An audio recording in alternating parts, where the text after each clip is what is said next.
Hi, it's Ra, Rishi Kavi Raghudas from Star Presence Astrology, here to give the astrological forecast for Saturday, June 14th, 2025.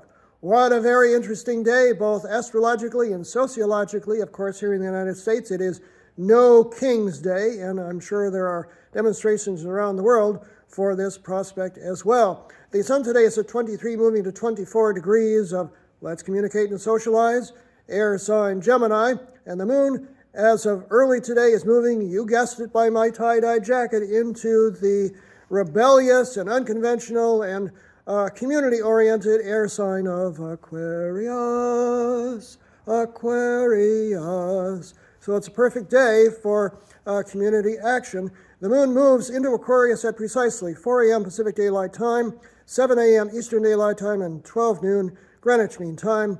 Moon makes an awkward angle to Jupiter shortly thereafter, but then makes a harmonious 60-degree sextile from 1 degree of Aquarius to Saturn, which is the planet of authorities, at 1 degree of Aries, at 6:22 a.m. Pacific Daylight Time, 9:22 a.m. Eastern Daylight Time, and 2:22 p.m. Greenwich Mean Time. That's pretty good for dealings with practical matters. The moon makes another harmonious sextile to Neptune, the planet of dreams and visions, shortly thereafter. So the early part of the day, first part of the day, depending on where you are in the world, is pretty good astrologically. Then we come to the intense part, which is a couple of hours later, when the moon at 3 degrees of Aquarius makes a conjunction, a very intense conjunction to the planet of intensity, Pluto, the Lord of Power, sitting at 3 degrees of Aquarius.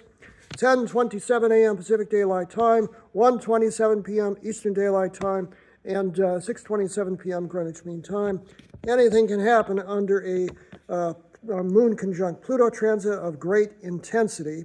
Then later in the day, toward the evening, we find that the moon is in a hard square, 90-degree angle to Venus, from 8 degrees of Aquarius to Venus at 8 degrees of Taurus, which is not great for love, but does put us in the mood, at least to seek nurturing and pleasure. 8:59 p.m. Pacific Daylight Time, 11:59 p.m.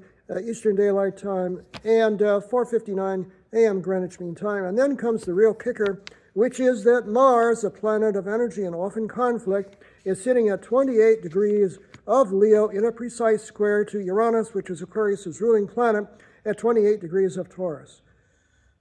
This is the 9/11 aspect, and so given all the things going on in the world, this is pretty darn tough. So my advice today, pray, keep centered, do what you can, and hopefully things will tend to work themselves out if we come together in community. I'm Ra, Rishi Kavi Raghudas from Star Presence Astrology. Now, if you would like to have a personal reading with me, you can book it on my website, starpresence.net. Remember, from the very moment that you're born, you've got star presence. Enjoy this day, no matter what.